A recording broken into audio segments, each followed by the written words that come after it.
لاہور سے بھائی محمد امتیاز احمد صاحب نے سوال لکھا ہے۔ لکھتے ہیں مفتی صاحب، ہمارے ہاں ایک دن ایک بات پر خوب بحث ہوئی۔ فریقین نے تصفیہ کے لیے سوال بھیجا ہے، مہربانی فرما کر رہنمائی فرمائیں۔ سوال یہ ہے کہ کیا نماز کے سجدہ میں دونوں پاؤں کی مکمل انگلیوں کا پورے سجدے میں زمین پر لگنا ضروری ہے؟ اگر ایک پاؤں زمین سے ایک لمحہ کے لیے بھی اٹھ گیا تو کیا نماز ٹوٹ جائے گی؟ یا سجدہ میں پاؤں کے زمین کے ساتھ لگنے یا نہ لگنے میں نماز پر کوئی اثر نہیں پڑتا؟ نیز دائیں پاؤں کے انگوٹھے کا بالخصوص زمین سے لگنے کے بارے میں کوئی خاص حکم ہے؟ برائے مہربانی نماز کے سجدہ میں پاؤں کے حوالے سے مکمل رہنمائی فرمائیں۔ فریقین آپ کے جواب کے منتظر ہیں۔ محمد امتیاز احمد۔ جی میرے محترم بھائی، میں انشاءاللہ نماز میں جو ہم سجدہ کرتے ہیں اس پر سجدے میں پاؤں کا کیا حکم ہے میں تفصیل سے عرض کر دیتا ہوں۔ چونکہ آپ نے بھی سوال کی 2-3 شکیں بنا دی، اس لیے ان شکوں کو بھی سمجھنے کے لیے ایک قانون عرض کر دیتا ہوں تاکہ بات ساری سمجھنی آسان ہو جائے۔ لیکن شریعت کے حکم مختلف ہوتے ہیں، بعض حکم جو وہ فرض کا درجہ رکھتے ہیں، بعض وجوب کا، بعض سنت کا، بعض مستحب کا۔ ان احکام کے مختلف ہونے کی وجہ سے ان سے پیدا شدہ جو اعمال ہیں یا جن اعمال میں ان کا اثر ہے ان کے احکام بھی الگ الگ ہوں گے۔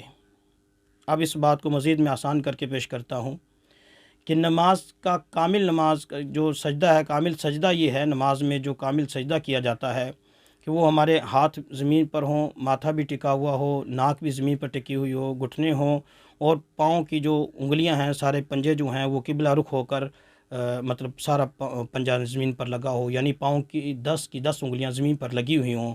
یہ نماز کا سجدے کا جو کامل درجہ ہے۔ اس کا بالکل جو عکس ہے جس سے نماز نہیں ہوگی وہ یہ ہے کہ جیسے ہی زمین پر سر جو ہے پیشانی زمین پر لگی اور پاؤں پیچھے سے اٹھ گئے دونوں پاؤں، اور جب سر اٹھا تو پاؤں زمین پر لگے، یہ پہلی صورت کے بالکل عکس ہے کہ اس سے نماز نہیں ہوگی، سجدہ بالکل یہ باطل ہے، اس سے نماز نہیں ہوتی۔ اب میں نے آپ کو ایک انتہائی حکم اور ایک ابتدائی حکم بتا دیا کہ سب سے اول تو یہ تھا کہ پاؤں کی 10 انگلیاں زمین پر قبلہ رخ ہو کر لگی ہوئی ہوں اور پورے سجدے میں لگی رہیں۔ یہ سب سے احسن طریقہ ہے، سب سے پسندیدہ طریقہ ہے۔ اور جس سے نماز بالکلیہ نہیں ہوتی وہ یہ ہے کہ جیسے پیشانی زمین پر لگی پاؤں دونوں اٹھ گئے، اور جیسے ہی پیشانی اٹھی اور پاؤں زمین پر لگے تو یہ اس سے نماز نہیں ہوتی۔ یہاں شرط مفقود ہے اور قانون ہے اذا فات شرط فات المشروط، جب شرط نہیں ہوگی تو پھر مشروط بھی نہیں ہوگی۔ دوسری، اب اس کے درمیان کی ایک صورت ہے، اس میں بھی 2 کیٹاگریاں بنیں گی، اس میں 2 طریقے بنیں گے۔ ایک طریقہ تو یہ ہے کہ ایک پاؤں زمین پر لگا دیا اور دوسرا اٹھائے رکھا، یا ایک پاؤں کی کم از کم ایک انگلی، جو ایک انگلی ایک مرتبہ تسبیح کی مقدار، جیسے سبحان اللہ اتنی دیر 1 سیکنڈ لگا لو، 1 سیکنڈ تک دونوں پاؤں کی 10 انگلیوں میں سے کوئی ایک انگلی زمین پر اتنی دیر لگانا یہ شرط ہے، یہ ضروری ہے۔ جب یہ شرط پوری ہو گئی، یعنی ایک مرتبہ تسبیح کی مقدار ایک انگلی لگائی اور پھر پاؤں اٹھا لیے، تو نماز بالکل باطل تو نہیں، لیکن یہ مکروہ تحریمی ہے۔ یہ سجدہ جو ہے بلکہ یہ نماز مکروہ تحریمی کے ساتھ ادا ہوگی، اس لیے جائز نہیں ہے، مکروہ تحریمی عدم جواز کا شعبہ ہوتا ہے۔ تیسری صورت اس کی یہ بنتی ہے کہ کبھی پاؤں زمین پر لگا لیتا ہے، کبھی اٹھا لیتا ہے، کبھی لگا لیتا ہے، کبھی اٹھا لیتا ہے، یہ بھی مکروہ صورت ہے، لیکن اس کا جو درجہ ہے یہ سابقہ جو میں نے عرض کی اس درجے سے تھوڑا سا خفیف ہے، درجہ اس سے کم درجہ ہے۔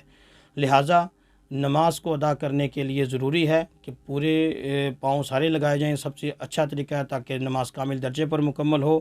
اگر نہیں تو ایک مرتبہ جس نے ایک تسبیح کی مقدار پاؤں کی 10 انگلیوں میں سے کوئی ایک انگلی لگا دی، حکم تو پورا ہو جائے گا لیکن کراہت تحریمی کے ساتھ نماز ہوگی، اور پاؤں کی انگلیوں کو لگانا، پھر اٹھانا، پھر لگا دینا، پھر اٹھا لینا، دونوں پاؤں یا ایک پاؤں، یہ ایسا کرنا برا عمل ہے، ایسا نہیں کرنا چاہیے، البتہ اس سے نماز ہو جاتی ہے۔ آخری بات آپ کی یہ رہی کہ کیا نماز کے سجدے میں دائیں انگوٹھے کا کوئی خاص حکم ہے، بلکہ بعض جہلاء میں یہ مشہور ہے کہ انگوٹھا اس قدر زمین پر دبانا چاہیے پاؤں کا، دائیں پاؤں کا جو انگوٹھا ہے، اگر پانی چھوڑا جائے تو اس کے نیچے جگہ خشک رہ جائے۔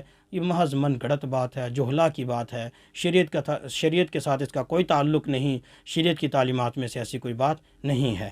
امید ہے کہ بات سمجھ آ گئی ہوگی۔ مزید اگر کوئی تشنگی رہ گئی ہو تو میں انشاءاللہ پھر بھی حاضر ہوں، آپ دوبارہ پوچھ سکتے ہیں۔ میں انشاءاللہ آپ کی بات کا مزید آسان کر کے جواب دینے کی کوشش کروں گا۔